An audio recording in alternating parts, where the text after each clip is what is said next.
अध्याय 75 हुड वाली आकृति। धनुष पकड़े हुए वह युवक नकुल शॉ था। 2 दिन पहले उसने ठिकाने का पता लगाने के लिए लाइटली फ्लोटिंग फेरी और अपनी उन्नत दृष्टि का उपयोग किया था। उसने पास के सभी रास्तों को भी याद कर लिया था और उसके मार्गदर्शन में ही स्काई गार्ड्स बटालियन ने ठिकाने पर हमला किया था। इस समय डेडली वुल्व्स के नेता को यह एहसास हो रहा था कि यह पूरी स्थिति इसी व्यक्ति ने पैदा की थी। मर जा। डेडली वुल्व्स का नेता नकुल शॉ की ओर लपका। श्वा। नेता की गति अविश्वसनीय थी। दिन के उजाले में केवल एक हल्की हरी आकृति देखी जा सकती थी। केवल गति के मामले में उसने एक आंख वाले डाकू को भी पीछे छोड़ दिया था। सोहू सोहू सोहू सोहू। नकुल शॉ शांत रहा और उसने अपने धनुर्विद्या के भगवान की बाईं आंख कौशल का उपयोग किया। तुरंत 4 तीरों ने हवा को भेद दिया और उनमें एक विशेष पैटर्न था। एक ऊपर था जबकि दूसरा नीचे था, एक आगे था जबकि दूसरा पीछे था। उन्होंने डेडली वुल्व्स के नेता के रास्ते को रोक दिया। खोल दो। नेता को खुद को बचाने के लिए अपनी आंतरिक शक्ति को सक्रिय करने और एक ढाल बनाने के लिए मजबूर होना पड़ा। टूक। हालांकि 2 तीर फिर भी बाधा को तोड़कर आगे निकल गए और एक उसके पैर में घुस गया। डेडली वुल्व्स का नेता विश्वास नहीं कर पा रहा था कि इस दुनिया में इतना खतरनाक धनुर्धर भी है। इस व्यक्ति को मेरे लिए छोड़ दो। दूसरी तरफ से एक सुंदर युवक आया। वह हर्ष था। सब लोग पीछे हटो। डेडली वुल्व्स का नेता रुकने की हिम्मत नहीं कर पाया, इसलिए उसने अपनी गति के कौशल को बढ़ाया और जंगल की गहराई की ओर बढ़ गया। सो सो सो। हवा में कुछ और तीर आए और उन्होंने डेडली वुल्व्स के नेता का रास्ता रोक दिया, जिससे वह रुकने पर मजबूर हो गया। उसे रोको। नितिन और पिंटू दूसरी तरफ से आए और चारों के संयुक्त प्रयास से उन्होंने आसानी से बढ़त हासिल कर ली। इस मिश्रण में हर्ष मुख्य करीबी लड़ाका था, जबकि नितिन और पिंटू ने उसे किनारे से समर्थन दिया। नकुल शॉ लंबी दूरी का नियंत्रक था और उसने नेता की गति को प्रतिबंधित करने के लिए अपने धनुर्विद्या के भगवान की बाईं आंख कौशल का उपयोग किया। डेडली वुल्व्स के नेता ने गुस्से से खून थूका। उसकी आंखों में नकुल शॉ सबसे ज्यादा खतरनाक था। टूक। उसके शरीर पर चोटें दिखाई दी। ये सब नकुल शॉ के तीरों के कारण था। एक निश्चित बिंदु पर नकुल शॉ ने धनुष को दूर रखा और डेडली वुल्व्स के नेता पर हमला किया। अच्छा। डेडली वुल्व्स का नेता हंसा। वह पहले इस धनुर्धर से छुटकारा पाना चाहता था, लेकिन प्रतिद्वंद्वी के पास कुशल फुटवर्क था और वह हमेशा उसे करीब आने से रोकता था। अब युवक करीबी मुकाबले के लिए उसकी ओर बढ़ गया था। Mysterious wind palm. Nakul Shaw की हथेली पर एक हल्की नीली चमक दिखाई दी क्योंकि यह डेडली वुल्व्स के नेता के हमले के साथ जोरदार टकराए। बूम। हवा की लहर ने कुछ मीटर के दायरे में सब कुछ निगल लिया और ऊर्जा का उपयोग करके नकुल शॉ दसियों मीटर पीछे हट गया और फिर से अपना धनुष निकाल लिया। यह क्या हो रहा है? डेडली वुल्व्स के नेता ने महसूस किया कि अजीब हथेली ने उसके हमले को घोल दिया और उसे एक पल के लिए जकड़ लिया। और उस अंतराल में हर्ष और दूसरों के हमले उस पर उतर चुके थे। वाह। डेडली वुल्व्स के नेता ने तुरंत खून के घूंट फूंक दिए क्योंकि उसने नकुल शॉ को कोसा, लेकिन उसने पाया कि नकुल शॉ सीमा से बाहर हट चुका था। सो सो सो सो। जैसे ही डेडली वुल्व्स का नेता घायल हुआ, नकुल शॉ ने लगातार कुछ तीर चलाए। डेडली वुल्व्स का नेता बिल्कुल भी चकमा नहीं दे सका और वह केवल 3 तीरों को अपने महत्वपूर्ण अंगों में घुसते हुए देख सकता था। एक तीर उसके दिल में आधा इंच तक घुस गया था। Exploding cloud destruction. डाकू ने दहाड़ा और अपनी आंतरिक शक्ति को विस्फोट कर दिया, जिसने हर्ष और अन्य 2 को दूर धकेल दिया। फिर वह स्काई क्लाउड फॉरेस्ट की दिशा में बढ़ गया। पीछा करो। हर्ष और दूसरों ने जाहिर तौर पर हार नहीं मानी। डाकू बुरी तरह से घायल था और यह युद्ध के अंक हासिल करने का एक अच्छा मौका था। मुझे युद्ध के अंकों में नकुल शॉ से आगे निकलने के लिए इस व्यक्ति को मारना होगा। तीनों के मन में यही विचार था। अब तक नकुल शॉ ने बढ़त बना रखी थी और उसे हराने का एकमात्र मौका डेडली वुल्व्स के नेता को मारना था। गति के मामले में हर्ष सबसे तेज था, जबकि नकुल शॉ दूसरे स्थान पर था। वह किस तरह का इंसान है? वह एक राक्षस है। नितिन और पिंटू ने एक दूसरे को देखा और एक दूसरे की आंखों में सदमा देखा। नकुल शॉ जो आभा छोड़ रहा था, वह भी अब शीर्ष 6ठे रैंक तक पहुंच गई थी। जल्द ही चारों प्रतिभाशाली युवा असीमित स्काई क्लाउड फॉरेस्ट में प्रवेश कर गए। डाकू क्षेत्र स्काई क्लाउड फॉरेस्ट के पास स्थित था, इसलिए चारों को यह जानकर आश्चर्य नहीं हुआ कि डेडली वुल्व्स का नेता इसी दिशा में भाग जाएगा। यहाँ के पास पैदा होने और कई बार यहाँ आने के कारण नकुल शॉ परिदृश्य को अच्छी तरह से समझता था। जल्द ही नकुल शॉ ही नेतृत्व कर रहा था क्योंकि उसकी बाईं आंख ने आकृति पर ताला लगा दिया था। आधे घंटे बाद आगे का क्षेत्र अचानक अंधेरा हो गया। नकुल शॉ की बाईं आंख ने 10 किलोमीटर दूर एक दृश्य देखा। मेरी मदद करो भगवान। खून से लथपथ डेडली वुल्व्स का नेता एक पेड़ पर उड़ गया। क्या तुम बेकार हो? तुमने तो मेरी जगह भी बता दी। पेड़ पर एक हुड वाली आकृति बैठी थी जिसकी आवाज कर्कश थी। हुड के नीचे नीली आंखों की एक जोड़ी थी जो एक भयानक आभा दे रही थी। प्लॉप। डेडली वुल्व्स का नेता दबाव को सहन नहीं कर सका और वह जमीन पर घुटने टेक कर बैठ गया। मुझे माफ़ कर दो भगवान। 7वें रैंक की खेती के बावजूद भी उसे हुड वाली आकृति के खिलाफ कोई प्रतिरोध नहीं था। तुमने अपना मूल्य खो दिया है। हुड के नीचे एक भूरी रोशनी डेडली वुल्व्स के नेता की ओर बढ़ी। ठीक नहीं। डेडली वुल्व्स के नेता ने तुरंत अपनी आंतरिक शक्ति डाल दी। प्ला जैसे ही यह भूरी रोशनी के संपर्क में आए, उसका ची तुरंत गायब हो गया। फिर रोशनी उसकी ओर बढ़ी और उसके शरीर को काले पानी के एक गड्ढे में बदल दिया। काले पानी के गड्ढे में एक कंकाल देखा जा सकता था। ये दृश्य नकुल शॉ, जो 10 किलोमीटर दूर था, को एक ठंडी सांस लेने पर मजबूर कर दिया। वह हुड वाली आकृति किस तरह का प्राणी था? 7वें रैंक का एक मार्शल मास्टर एक ही चाल में खत्म हो गया। ये बस बहुत भयानक था। इतना ही नहीं, बर्फीली नीली आंखें उसकी ओर भी देख रही थीं। नकुल शॉ ने महसूस किया कि उसका खून जम गया है और उसकी सांस रुक गई है। दहाड़ 8वें रैंक के 3 उच्च स्तर के घातक जानवर हुड वाली आकृति के पीछे से आए और वे नकुल शॉ और दूसरों की ओर बढ़ गए। भागो! नकुल शॉ विपरीत दिशा में तेजी से भागा। हर्ष और दूसरों ने भी घातक जानवरों की आभा को महसूस किया और वे भी तेजी से भाग गए। यहाँ उच्च स्तर के घातक जानवर क्यों होंगे? 2 चांदी की आकृतियां दिखाई दीं और उच्च स्तर के घातक जानवरों की ओर बढ़ीं। बूम! तीनों उच्च स्तर के जानवरों को 10 सांसों के बाद पीट पीट कर मार डाला गया। क्या ये ग्वान कॉप्स की असली ताकत है? नकुल शॉ ने पूरा दृश्य देखा था और वह अपनी जीभ को दबाने में मदद नहीं कर सका। एक मार्शल मास्टर को पानी के गड्ढे में बदलने की शक्ति कैसी थी? जब ग्वान कॉप्स ने देखा कि क्या हुआ तो सबने ठंडी सांस ली, लेकिन हुड वाली आकृति गायब हो गई थी। नकुल शॉ और अन्य 3 ने स्काई क्लाउड फॉरेस्ट से बाहर निकलते ही एक सांस छोड़ी। मुझे आश्चर्य है कि क्या डेडली वुल्व्स का नेता मरा हुआ है या जीवित है। पिंटू और नितिन अनिच्छुक थे। इस समय ग्वान कॉप्समैन में से एक उड़ता हुआ आया। योजनाओं में बदलाव है, मिशन अब समाप्त होता है। गार्ड की आवाज़ घबराई हुई थी। क्या हुआ? मिशन अचानक समाप्त क्यों हो गया? हर्ष और अन्य उत्सुक थे। जो कुछ वे जानते थे उसके अनुसार क्षेत्र में अभी भी कुछ डाकू बचे हुए थे। कुछ मत पूछो, सब लोग ग्वान प्रांत शहर लौट जाओ। गार्ड का भाव गंभीर था। केवल नकुल शॉ ही सोच रहा था कि अचानक बदलाव का हुड वाली आकृति से कुछ लेना देना जरूर होगा। हुड वाली आकृति की शक्ति मानव शरीर की सीमाओं को पार कर गई थी। उसी दिन 8 ग्वान कॉप्समैन के मार्गदर्शन में स्काई गार्ड्स बटालियन उसी रास्ते से लौट आई जिससे वे आए थे। डाकू क्षेत्र छोड़ने के बाद ग्वान कॉप्स ने एक सांस छोड़ी। लेकिन किसी तरह नकुल शॉ को ऐसा महसूस हुआ कि बर्फीली नीली आंखों की एक जोड़ी उनका पीछा कर रही थी। अपनी बाईं आंख के आयाम के अंदर बर्फीली नीली आंखें एक बार फिर से दिखाई दीं। कुछ दिनों बाद प्रतिभाशाली युवा वापस ग्वान प्रांत शहर में पहुंचे और तभी जासूसी किए जाने का एहसास गायब हो गया। ग्वान प्रांत शहर लॉर्ड ग्वान के नियंत्रण में था। वहां के गुटों को उससे सावधान रहना चाहिए। स्काई गार्ड्स बटालियन के अंदर तीसरे गार्ड ने कुल युद्ध के अंकों की गणना की। हर्ष 45 युद्ध के अंक, नितिन 32 युद्ध के अंक, पिंटू 26 युद्ध के अंक। 10 स्काई गार्ड्स को दिए गए अंक क्रम में पढ़े गए। उनमें से अधिकांश लगभग 20 या उससे अधिक थे। अंत में नकुल शॉ की बारी थी। नकुल शॉ 72 युद्ध के अंक। जब उसने वह पढ़ा तो तीसरे गार्ड की आंखें सिकुड़ गईं क्योंकि यह अप्रत्याशित था। लेकिन युद्ध के अंक ग्वान कॉप्स की सहमति से दिए गए थे, इसलिए तीसरा गार्ड संदिग्ध नहीं था। 72 युद्ध के अंक। युवाओं ने ठंडी सांस ली। उसके युद्ध के अंक आसानी से दूसरों पर हावी थे। अगर मैं वह होता जिसने लगभग मरे हुए 7वें रैंक के नेता को खत्म किया होता तो नंबर 1 में हो सकता था। उनमें से कई को अभी भी लगता था कि नकुल शॉ भाग्यशाली था। जल्द ही सभी के युद्ध के अंकों की घोषणा कर दी गई और तनु शॉ और जुबिन रायन दोनों को 20-20 अंक मिले, लगभग पिंटू को हराकर, जिसने बाद वाले का चेहरा उदास कर दिया। जब वे गए थे तो वे नकुल शॉ की टीम पर हंसे थे। लेकिन ये दृश्य एक थप्पड़ जैसा था।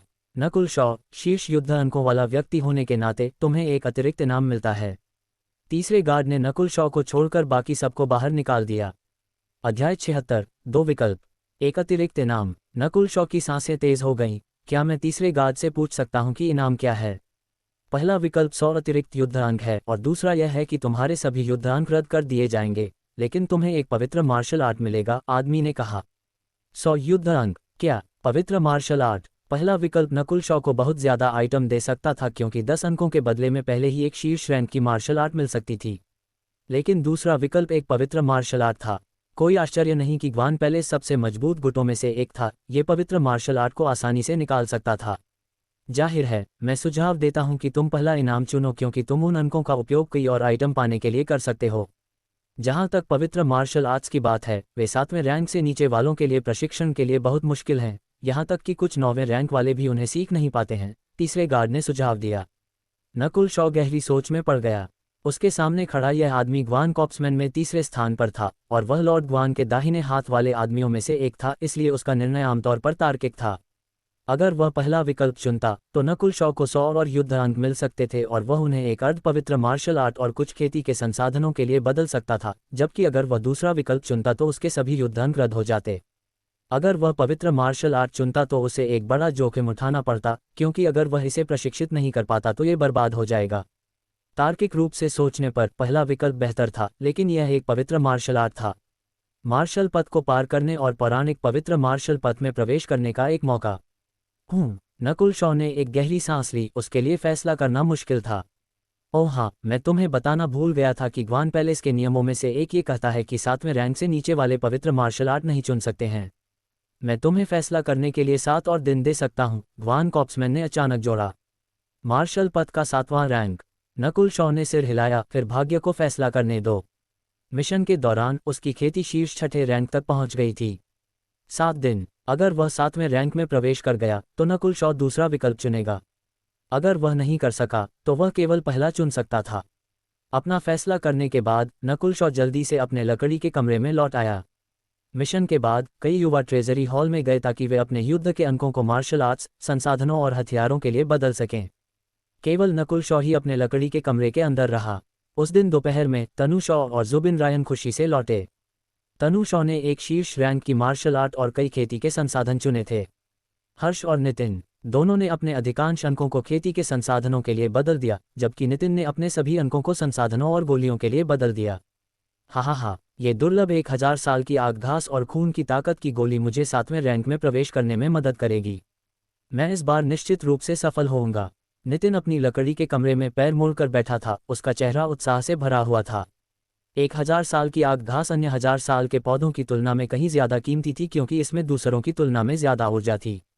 खून को मजबूत करने वाली गोली किसी की आंतरिक शक्ति को संघनित और शुद्ध करने में मदद करती थी, और यह किसी को 7वें रैंक में प्रवेश करने की कोशिश करने में एक निश्चित मात्रा में मदद करती थी।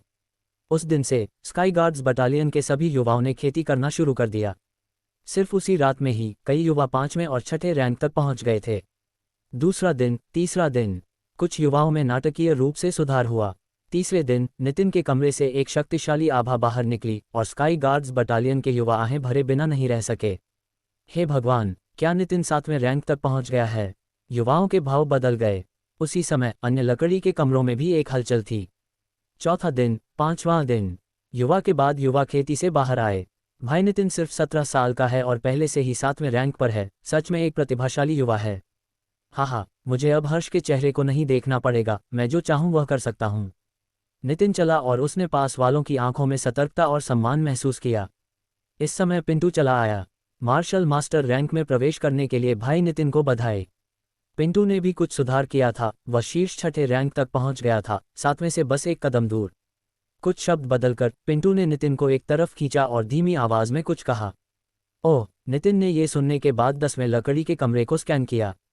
नकुल शॉ मिशन से लौटने के बाद से अपने कमरे में ही रहा था और किसी को नहीं पता था कि उसे क्या मिला था। केवल तनु शॉ और जुबिन रायन को ही पता था कि नकुल शॉ ट्रेजरी हॉल में कुछ भी लेने नहीं गया था। वह क्या कर रहा था? अगर वह खेती करने जा रहा था तो क्या उसके लिए कुछ युद्ध के अंकों को संसाधनों या गोलियों के लिए बदलना आसान नहीं होगा? इस समय नकुल शॉ फर्श पर बैठा था, क्योंकि उसकी आंतरिक शक्ति उसके पूरे शरीर में बह रही थी। जैसे ही वह सांस ले रहा था, जो आभा वह छोड़ रहा था वह सामान्य से भी ज्यादा मजबूत थी। कुछ दिन पहले उसने आखिरी 1000 साल पुराना पौधा खाया था और महसूस किया था कि उसकी आंतरिक शक्ति शुद्ध हो गई थी, लेकिन नकुल शॉ 7वें रैंक तक सफलतापूर्वक नहीं पहुंच पाया, इसके बजाय वह बस आधे कदम दूर था। लगता है कि अगले 2 दिनों में मेरे 7वें रैंक तक पहुंचने की संभावना नहीं है, नकुल शॉ ने आह भरी। 6ठे और 7वें रैंक के बीच का अंतर बहुत बड़ा था। इतने सारे योद्धा शीर्ष 6ठे रैंक पर रहे और कभी भी 7वें में प्रवेश नहीं कर पाए। नकुल शॉ, बाहर आओ और मेरी चुनौती स्वीकार करो, किसी ने कमरे के बाहर से चिल्लाया। नकुल शॉ अपने कमरे से बाहर आया और उसे एहसास हुआ कि लोगों का एक झुंड इकट्ठा हो रहा था। चुनौती शीर्ष 6ठे रैंक के एक युवक की तरफ से आई थी। 10 स्काई गार्ड्स के साथ बेहतर व्यवहार प्राप्त करने के लिए किसी को 10 स्काई गार्ड्स में से एक बनना पड़ता था। ठीक है, मैं अपनी हड्डियां ठीक कर लूंगा। नकुल शॉ दूसरे शीर्ष 6ठे रैंक के युवक का सामना करने के लिए खड़ा हुआ। Dragon soaring through the sky. विपक्षी ने तुरंत एक शीर्ष रैंक की गति के कौशल और एक सिद्ध मुट्ठी के कौशल का उपयोग किया। नकुल शॉ एक हाथ पीठ के पीछे रखकर लंबा खड़ा रहा, फिर उसने युवक की ओर एक उंगली से इशारा किया। आहा! युवक चिल्लाया, उस एक उंगली में निहित आंतरिक शक्ति अजेय थी और इसने उसे लगभग खून खांसी करने पर मजबूर कर दिया था। केवल 2 चालों में उसे नकुल शॉ ने हरा दिया। इतनी मजबूत ची, यह नकुल शॉ अफवाहों जैसा नहीं लगता है। पास के युवा थोड़े दंग रह गए क्योंकि नकुल शॉ की ताकत को शीर्ष 5 नहीं तो शीर्ष 3 में रखा जा सकता था। वाह, इतना मजबूत! पिंटू पास से हल्का हंसा। उसके बगल में एक चांदी के कपड़े पहने गंजा युवक खड़ा था। नकुल शॉ हैरान था क्योंकि उसने नितिन को घूर कर देखा था जो 7वें रैंक तक पहुंच गया था। केवल कुछ दिनों में एक और 7वें रैंक का निर्माण हुआ था। जैसे ही उन्होंने एक दूसरे की आंखों में देखा, नकुल शॉ दूसरे की आंखों में दुश्मनी और ठंडक महसूस कर सकता था। डाकू क्षेत्र में उस दिन नितिन नकुल शॉ के युद्ध के अंकों का एक हिस्सा लेना चाहता था, लेकिन वह असफल रहा। आप दोनों यहाँ क्या लाए हैं? नकुल शॉ उनसे नहीं डरा, क्योंकि वह अभी तक 7वें रैंक तक नहीं पहुंचा था। उसे किसी के साथ मुकाबला करना और निराशा को बाहर निकालना था। शॉ नाम के बंदर, तुम युद्ध के अंकों के मामले में पहले आए। मैं, नितिन, देखना चाहता हूं कि तुमने वह कैसे हासिल किया। नितिन की आंखों में रोशनी चमक उठी। रुको, मुझे उससे पहले मुकाबला करने दो। पिंटू ने उसे पहले चुनौती दी। तुम मेरे लायक नहीं हो। नकुल शॉ ने सिर हिलाया। हालांकि वह मार्शल मास्टर तक पहुंचने से आधा कदम दूर था, उसकी असली ताकत एक से मेल खा सकती थी। हम कुछ दिनों से नहीं मिले हैं और तुम इतने घमंडी हो गए हो। मैं देखना चाहता हूं कि तुमने कितना सुधार किया है। पिंटू की भौहें फड़क गईं क्योंकि उसने अपना सबसे अच्छा कौशल क्लाउड शैटरिंग फिस्ट का उपयोग किया। तोड़ दो! नकुल शॉ ने हल्के से चिल्लाया क्योंकि एक हरी लकीर उसकी उंगलियों से बाहर निकली। शरीर से बाहर आंतरिक शक्ति। पास के युवाओं के भाव नाटकीय रूप से बदल गए। श्वा! पिंटू के क्लाउड शैटरिंग फिस्ट को हरी रोशनी की फुहार से छेद दिया गया और उसकी छाती पर एक छेद दिखाई दिया। कैसे? तुम अभी तक 7वें रैंक तक नहीं पहुंचे हो। पिंटू का चेहरा पीला पड़ गया था और वह विश्वास नहीं कर सका। नकुल शॉ ने एक ही चाल में पिंटू को हरा दिया था। क्योंकि नकुल शॉ शीर्ष 6ठे रैंक पर था और उसका स्टार फिंगर 4थे स्तर पर था, उसका हमला मार्शल मास्टरों के बराबर था। नकुल शॉ, तुम्हारी ताकत मेरी उम्मीद से ज्यादा है, लेकिन तुम अभी भी मुझे हरा नहीं सकते, नितिन ने आत्मविश्वास से कहा क्योंकि वह धीरे धीरे चला आया।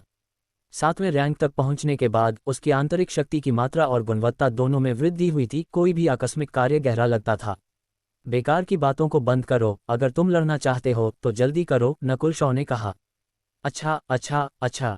नितिन गुस्सा होने के बजाय हंसा और उसके शरीर से अचानक एक चांदी की आभा दिखाई दी जो नकुल शॉ की ओर बह गई। Final wind palm. नितिन की 7वें रैंक की आंतरिक शक्ति फट गई और जैसे ही हथेली बाहर निकली, एक चांदी की हवा की लहर देखी जा सकती थी। 1 line star finger. Nakul Shaw की उंगली से एक नीले रंग की ची निकली जो एक उल्का की तरह आसमान में चमक उठी और नितिन की हथेली से टकराए। Home tilde. दोनों द्वारा बनाई गई ताकत ने धूल की एक मोटी परत को धो डाला जिसने दोनों आकृतियों को निगल लिया।